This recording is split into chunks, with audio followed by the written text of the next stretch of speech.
गुजरात का चुनाव बहुत दिलचस्प होता जा रहा है। आम आदमी पार्टी ऐसा लग रहा था एंट्री कर पाएगी, टक्कर दे पाएगी या नहीं, लेकिन जैसे जैसे चुनाव प्रचार परवान चढ़ा ऐसा लग रहा है कि आम आदमी पार्टी मजबूत टक्कर में दिख रही है। निश्चित तौर पर कांग्रेस को इससे खतरा है, लेकिन बीजेपी को भी टक्कर कम नहीं मिल रही है। गुजरात में दिसंबर में विधानसभा चुनाव होने हैं। ऐसे में आम आदमी पार्टी के शीर्ष नेता लगातार गुजरात का दौरा कर रहे हैं। पार्टी ने दिल्ली और पंजाब के बाद अब गुजरात में भी जीत हासिल करने के लिए एड़ी चोटी का जोर लगा रखा है। अरविंद केजरीवाल, मनीष सिसोदिया, भगवंत मान समेत पार्टी के कई दिग्गज नेता लगातार गुजरात के दौरे कर रहे हैं। आम आदमी पार्टी के राष्ट्रीय संयोजक और दिल्ली के मुख्यमंत्री अरविंद केजरीवाल का दावा रहा है कि वो जाति धर्म की राजनीति नहीं करते हैं, वो बेहतर स्कूल और अच्छी स्वास्थ्य सुविधाएं देने की राजनीति करते हैं। हर चुनावी राज्य में यही दावा वो दोहराते देखे गए हैं और गुजरात में भी उन्होंने इसी तीर के सहारे भाजपा को चुनौती देने की कोशिश की है।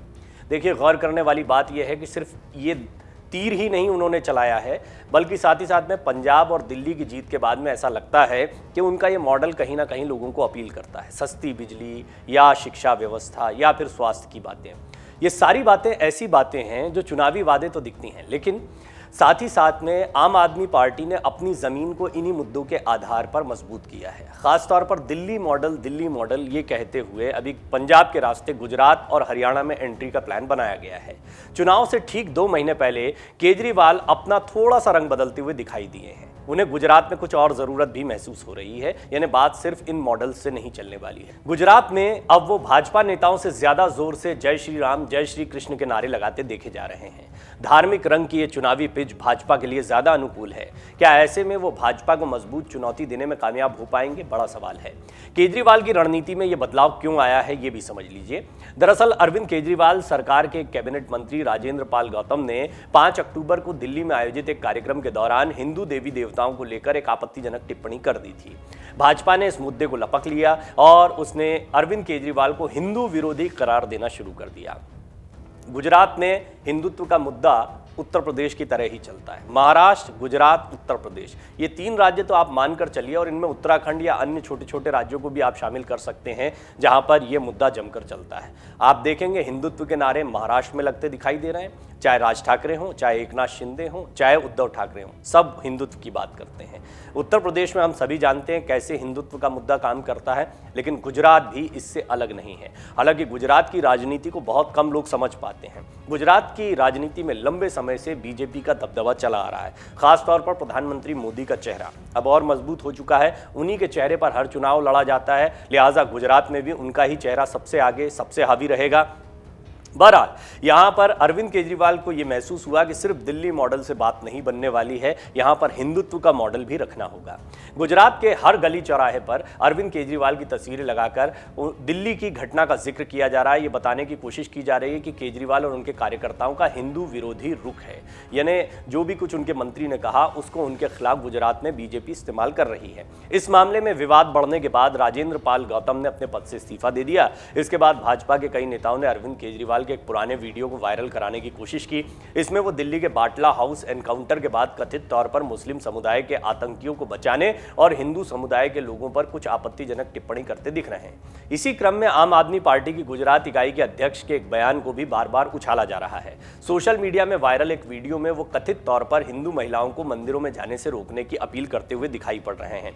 भाजपा नेता ये बताने की कोशिश कर रहे हैं कि केजरीवाल और उनके साथी लंबे समय से हिंदू विरोधी रुख अपनाते रहे हैं। सोशल मीडिया पर भी इससे जुड़े मुद्दे ट्रेंड कराए जा रहे हैं। बहरहाल इन्हीं को काउंटर करने के लिए अरविंद केजरीवाल ने अब हिंदुत्व की छवि को अपनाया है। आप ये भी समझ लीजिए कि ये वही अरविंद केजरीवाल हैं जिनके लिए हनुमान चालीसा पिछले कुछ चुनाव में काफ़ी कारगर सिद्ध हुई थी। फिर उन्होंने इसके बाद में अपने सार्वजनिक मंचों से भी हनुमान चालीसा गानी शुरू की थी। कुछ इंटरव्यूज़ के दौरान भी उन्होंने पूरी हनुमान चालीसा सुनाई थी। गुजरात चुनाव में अर्बन नक्सल, इस मुद्दे की भी एंट्री दिखाई दे रही है। प्रधानमंत्री नरेंद्र मोदी ने सोमवार को एक रैली में अर्बन नक्सल लोगों को गुजरात से दूर रखने की सलाह दी है। उन्होंने बताने की कोशिश की कि आदिवासी इलाकों के युवकों को नक्सलियों द्वारा भटकाकर गलत रास्ते पर धकेला गया। इस हमले में पीएम ने किसी व्यक्ति या राजनीतिक दल का नाम नहीं लिया, लेकिन माना जा रहा है कि उनके निशाने पर अरविंद केजरीवाल थे। मैंने भी कई रिपोर्ट्स में आपको बताया है कि लंबे समय से इस बात का इंतजार हो रहा था कि क्या बीजेपी परोक्ष रूप से सीधे सीधे अरविंद केजरीवाल को अपनी चुनौती मानती है। आप देख रहे हैं कांग्रेस ने पूरी तरह से प्रचार को बंद कर रखा है, या यहाँ गुजरात में कोई भी एक्टिविटी कांग्रेस की देखने को नहीं मिल रही, कम से कम चर्चा में आए ऐसी तो कोई एक्टिविटी नहीं है। राजस्थान, प्रेसिडेंट इलेक्शन, भारत जोड़ो यात्रा, 3 मोर्चों पर कांग्रेस की चर्चा है, लेकिन गुजरात बिल्कुल कोई चर्चा नहीं है, दूर दूर तक कोई चर्चा नहीं है। लिहाजा क्या अरविंद केजरीवाल को यहाँ फ्री हैंड मिला हुआ है और अरविंद केजरीवाल को अब बीजेपी भी अपने लिए एक बड़ी चुनौती के तौर पर देख रही है, हल्के में नहीं ले रही है। क्यों? क्योंकि पंजाब को देख चुके हैं और पंजाब में किस तरह से क्लीन स्वीप किया अरविंद केजरीवाल ने, वो बताता है कि गुजरात में भी वो कोई करिश्मा कर सकते हैं। जीतते हैं नहीं जीतते हैं दूर की बात है, लेकिन यदि यहां उन्होंने मजबूत एंट्री भी कर ली, सीटें ठीक ठाक ले भी आते हैं, तो आगामी लोकसभा चुनाव में उनकी दावेदारी और मजबूत हो जाएगी। इस बात को प्रधानमंत्री मोदी भी जानते हैं और बीजेपी भी जानती है। सबसे महत्वपूर्ण बात यह है कि गुजरात, राजस्थान, ये वो राज्य रहे हैं जहां पर क्लीन स्वीप के जरिए बीजेपी को पिछली बार इतना बड़ा मैंडेट मिला था। अब इन राज्यों में, और इसमें उत्तर प्रदेश को भी शामिल करिए, उत्तर प्रदेश, राजस्थान, गुजरात, मैंने आपको कई रिपोर्ट्स में बताया, महाराष्ट्र, ये वो जगह हैं जहां पर बीजेपी को जबरदस्त कामयाबी मिली थी। यहां पर अगर कोई अन्य दल बीजेपी की सीटें 2024 में भी कम करता है तो आगामी लोकसभा चुनाव में प्रधानमंत्री मोदी की राह मुश्किल हो सकती है। तो ये बात सिर्फ गुजरात के विधानसभा चुनाव की नहीं है, आगामी लोकसभा चुनाव की भी है। 2015 के दिल्ली विधानसभा चुनाव के दौरान भी रामलीला मैदान में अर्बन नक्सल उन्हें करार दिया गया था, और अर्बन नक्सल का मुद्दा जिस तरह से प्रधानमंत्री मोदी ने उठाया, उससे यह माना जा रहा है कि उनके निशाने पर अरविंद केजरीवाल ही थे। डैमेज कंट्रोल के बाद केजरीवाल ने अपने मंत्री राजेंद्र पाल गौतम का इस्तीफा ले लिया। जनता की नब्ज को बेहतर तरीके से जानते हैं अरविंद केजरीवाल और पारखी माने जाते हैं इसके। भापते हुए उन्हें देर नहीं लगी कि मूल रूप से व्यापारिक लेकिन धार्मिक सोच के गुजरात के मतदाताओं के बीच ये बात बैकफायर कर सकती है और इससे उनकी पार्टी की चुनावी संभावनाओं को चोट लग सकती है। यही कारण है कि वरिष्ठ पार्टी नेताओं की सलाह पर केजरीवाल ने अपने मंत्री राजेंद्र पाल गौतम का इस्तीफा मांग लिया। मीडिया में ये बात खूब प्रचारित भी की गई कि मंत्री के इस बयान से वो बहुत नाराज हैं। गौतम ने अपने इस्तीफे में भी यही संकेत दिया कि उनके कारण पार्टी और केजरीवाल को नुकसान न हो, इसी कारण वो इस्तीफा दे रहे हैं। इसी प्रयास को एक कदम आगे बढ़ाते हुए अरविंद केजरीवाल ने गुजरात की एक रैली में जोर शोर से जय श्री राम, जय श्री कृष्ण का जयकारा लगाया। उन्होंने लोगों से कहा कि उनका जन्म जन्माष्टमी को हुआ है और वो लोगों के साथ मिलकर विनाशकारी शक्तियों का नाश करेंगे।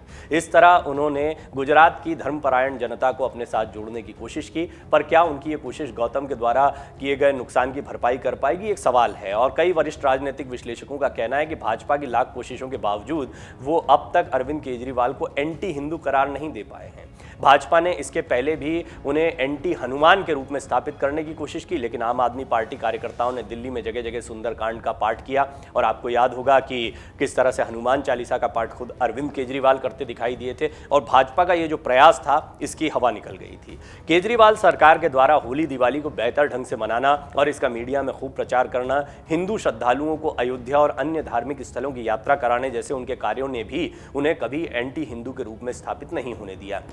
जबकि राहुल गांधी यही काम बखूबी नहीं कर पाए, जिसका उन्हें नुकसान उठाना पड़ा।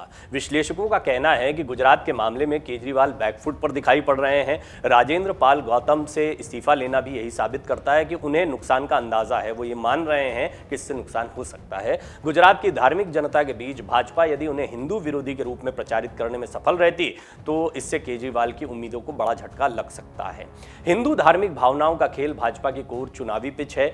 वो इस ट्रैक पर ज्यादा बेहद बेहतर और आक्रामक खेल खेलती है। अयोध्या में राम मंदिर, काशी में विश्वनाथ कॉरिडोर और उज्जैन में अब हाल में महाकाल के मंदिरों के निर्माण से अहम भूमिका निभाकर उसने हिंदू जनमानस के बीच अपनी बेहद मजबूत छवि बनाई है। यदि केजरीवाल इस पिच पर खेलने की कोशिश करते हैं तो उन्हें इसका नुकसान हो सकता है, क्योंकि हिंदू वोटर्स के ज्यादा बड़े दावेदार के रूप में भाजपा पहले से ही मौजूद है। तो अब केजरीवाल ट्रम्प कार्ड चल सकते हैं। वो क्या हो सकता है? देखिए, सबसे महत्वपूर्ण बात तो यह है कि वो अपना जो मॉडल लेकर चल रहे हैं, जो उनकी खासियत है, दिल्ली मॉडल, शिक्षा, स्वास्थ्य, ये सारी बातें, या फिर जो फ्री बीज की बात कही जाती है, जिस पर उन्होंने कहा जनता का पैसा सही तरीके से लगाया जाए तो हमारे पास पर्याप्त पैसा है कि हम फ्री में चीज़ें दे सकते हैं। और दूसरी तरफ हिंदुत्व या कोई भी ऐसा काउंटर कार्ड खेला जाता है तो उसका जवाब देने के लिए केजरीवाल तैयार रहे। लेकिन राजनीतिक विश्लेषकों के मुताबिक केजरीवाल ने स्कूल, स्वास्थ्य सेवाओं के बल पर भाजपा को घेरने में अच्छी सफलता हासिल की है। अभी तक उनके दबाव का ही परिणाम हुआ कि अमित शाह जैसे नेताओं को चंद स्कूलों के लोकार्पण कार्यक्रम के लिए गुजरात जाना पड़ा और इसका बखूबी प्रचार कर दिखाना पड़ा। ये मुद्दा अभी भी गुजरात के लोगों को सोचने पर मजबूर कर सकता है। यदि केजरीवाल अपने इस मूल विषय को पकड़ते हैं तो उन्हें ज्यादा लाभ हो सकता है। गुजरात में चुनाव नजदीक आने के बीच राजनीतिक पर्यवेक्षकों और जमीनी स्तर पर काम करने वाले सर्वेक्षणकर्ताओं का कहना है कि केजरीवाल गुजरात चुनाव को भाजपा बनाम आप के नैरेटिव में बदलने में कामयाब रहे हैं। ये बहुत बड़ी बात है, क्योंकि प्रमुख विपक्षी दल कांग्रेस बहुत सक्रिय नहीं दिखाई पड़ रहा है। राजनीतिक पर्यवेक्षकों और जमीनी स्तर पर काम करने वाले सर्वेक्षणकर्ताओं ने इस बात पर संदेह जताया कि केजरीवाल और आम आदमी पार्टी इस साल के अंत में होने वाले विधानसभा चुनाव के दौरान इस विमर्श से चुनावी लाभ हासिल करने में कामयाब होंगे या नहीं होंगे, बड़ा सवाल है। लेकिन फिर भी ये बात बहुत स्पष्ट है कि कहीं ना कहीं गुजरात के 2017 के विधानसभा चुनाव के नतीजे बताते हैं कि एक विकल्प की तलाश है, क्योंकि उस समय पर कांग्रेस ने बाकी जगहों पर कमजोर होने के बावजूद अच्छा प्रदर्शन किया था। इसका मतलब एंटी इनकम्बेंसी देखने को मिलती है। खासतौर पर अब प्रधानमंत्री मोदी केंद्र में हैं, जो भी चेहरे गुजरात में बैठते हैं वो केंद्र से ही निर्धारित होते हैं और एक के बाद एक कई चेहरे बदले गए हैं। उनकी वो छाप, वो ताकत देखने को नहीं मिलती है जो अमित शाह और प्रधानमंत्री नरेंद्र मोदी की गुजरात में देखने को मिलती थी। बदलाव एक नियम है और हमने देखा राजनीति में एंटी इनकम्बेंसी, यानी जो सरकार चली आ रही है उसके प्रति एक निराशा का भाव लोगों में बन ही जाता है। इसको एंटी इनकम्बेंसी कहा जाता है और कई राज्यों में देखा गया है कि अल्टरनेट व्यवस्था इसी एंटी इनकम्बेंसी की वजह से चलती थी कि एक बार कांग्रेस, एक बार बीजेपी। मध्य प्रदेश, राजस्थान, गुजरात और तमाम जितने भी राज्यों में चुनाव होते थे पहले, लेकिन अब धीरे धीरे क्षत्रप सामने आ गए, छोटे छोटे दलों का प्रादुर्भाव हुआ है। इनमें सबसे बड़ी ताकत के तौर पर अब अचानक से अरविंद केजरीवाल दिखने लगे, खासतौर पर पंजाब की जीत के बाद में। पंजाब एक बड़ा राज्य है, उसके बाद में अगर वो गुजरात में भी एंट्री करते हैं तो 3 राज्य, दिल्ली, पंजाब, गुजरात और हरियाणा में भी वो इसी तरह के प्रयास कर रहे हैं। धीरे धीरे वो 2024 के लिए अपनी जमीन को मजबूत करते दिखाई दे रहे हैं। बहरहाल देखना होगा कि उनके शिक्षा, स्वास्थ्य के मॉडल के साथ या दिल्ली मॉडल के साथ साथ में हिंदुत्व का मॉडल उनके लिए कितना कारगर सिद्ध होता है गुजरात में। डाउनलोड करें अमर उजाला ऐप और पाएं खबरें लगातार। अगर आप ये वीडियो YouTube पर देख रहे हैं तो हमारे चैनल को सब्सक्राइब करें और बेल आइकन को दबाना ना भूलें। अगर आप Facebook पर ये वीडियो देख रहे हैं तो हमारे पेज को लाइक करें।